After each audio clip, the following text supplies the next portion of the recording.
inaral na po namin ang lahat ng mga kasaysayan ng Senate deliberations, no, ng RA 9851, at malinaw po doon na wala pong intensyon yung legislatura noon na ipasa sa ibang bansa at maging enforcement mechanism ang batas na ito para sa ICC.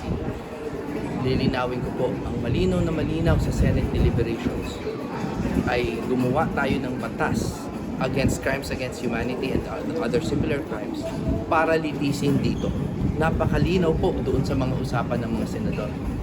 Which is why tapos na po sana, patulugin na po natin yung argumento na yung Section 17 ay pwedeng gamitin in favor of the ICC. Hindi po tama yun. It is legally infirm and we are going to prove it. Attorney, have you read yung sagot po ng OSG doon Yes. sa ano pong masasabi niyo? I just answered that, no, Okay. na kasi ang kanila pong comment essentially is they are invoking many laws na sabay-sabay. Hindi na namin alam kung ano po doon. And I understand it's their job to do that.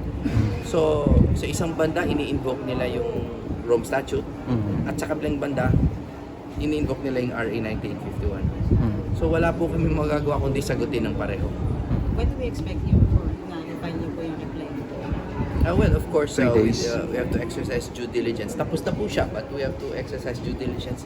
Napakaganda po ng ginagawa nila, Attorney Bobby Torion, my partner, and Attorney Resi Nolasco, who is actually the lead drafter of it. So, we'll file that within the 72-hour limit. Sir, sabi po ng OSG na Bato cannot seek parang refuge o kaya ng anumang injunctive relief from the court kasi nga daw fugitive from justice. Yun ang sabi ng OSG. Yes, and again, trabaho po nila yun. Nasabihin yun. And kami, ang lagi namin ididiin ay hindi po pwedeng maging fugitive ang isang tao na wala namang batas na tinatakbuhan. Dahil wala namang batas, wala namang warrant, at wala namang local charge sa kanya. Attorney, any news po kay Senator Bato? Wala po. That is very sincere. Sana po maniwala ang inyong mga taga-sunod na hindi po talaga we did not know when he was coming in and we did not know that he was leaving. Tandaan po nyo na military strategist si Bato at sanay po siya na gumawa ng mga bagay na alinsunod sa kanyang mga personal lamang na estratehiya. Last Friday, nabanggit ni Justice Secretary Vida, they're willing to take custody. Parang i-custody nila si Senator Bato. Yeah, but parang it is- yun yung offer. Ano Yes, pong and- masasabi niyo doon? Yes, and again, it has no legal basis. Because when you take legal custody, hindi protective custody, when you take legal custody, it assumes that the person is under custodial investigation. Wag po tayo malito doon sa ginagamit na salita. Nung tinake siya na protective custody ng Senate, it was a sanctuary for his protection. Pero yung sinasabi po ni Secretary Vida, I am not sure what he means. But if he means legal custody in the sense that he will be in some way detained, then of course we must object to that. Attorney, reaction lang din yung inamin ni Secretary Vida na may coordination si NBI Director Matibag doon sa deployment ng armed NBI agents dito po sa premise po ng Senado. Anong masasabi niyo doon? Well, that also shows that there was a breakdown in the unity of command. The President himself publicly announced that they should get out of there. Sabi, nung 4 o'clock, I think, according to his interview, tama. And then there were many pronouncements by Matibag himself na wala pong silang dinideploy na agents and all that. So, marami pong mixed signals. So, ang gusto ko pong paalala sa law enforcers at sa taong bayan po, na wag po sana tayong pumayag na magkaroon tayo ng ganitong klaseng enforcement mechanism. Dahil hindi po dinesign ang arrest at ang mga batas ukol sa arrest para magsinungaling or magbigay ng false pronouncements ang gobyerno, no? Malinaw po ang batas sa arrest at sa mga rights ng mga people under investigation. Malinaw po yan. Kailangan po alam natin ano po ba ang dahilan ng inyong pag-aaresto sa akin.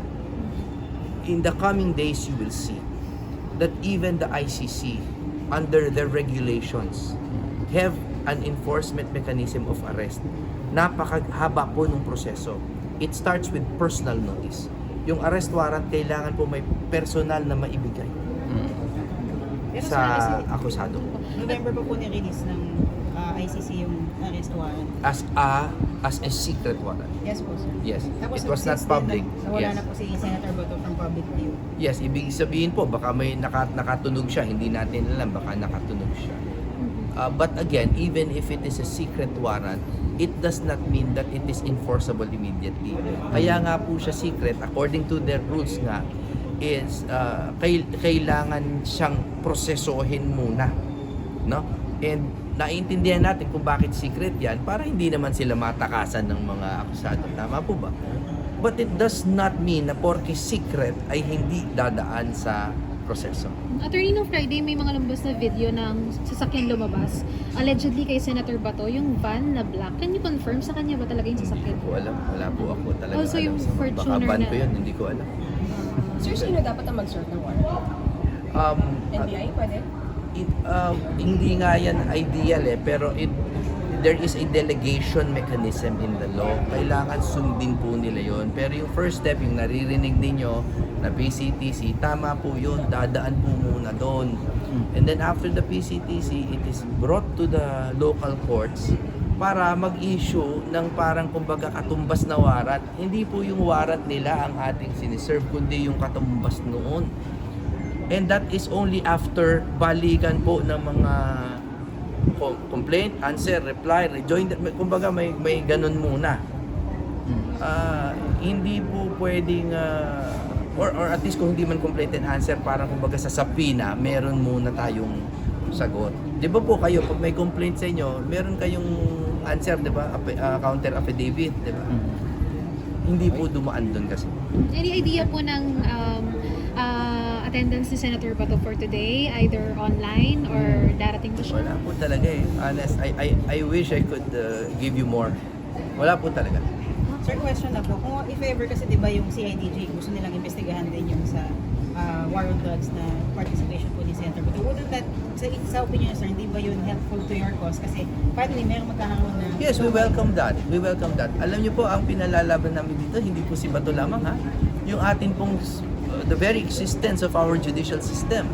Kasi po, kung nandito po lahat ng ebidensya, hindi po ba? Pag doon dinala, ang hirap magdala ng mga witnesses, ang hirap magdala ng dokumento.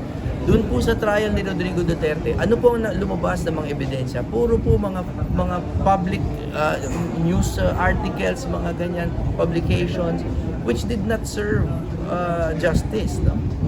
Pag dito po nilitis yan, andito po lahat ng mga di umano mga witness nila, dito po tayo magtuos.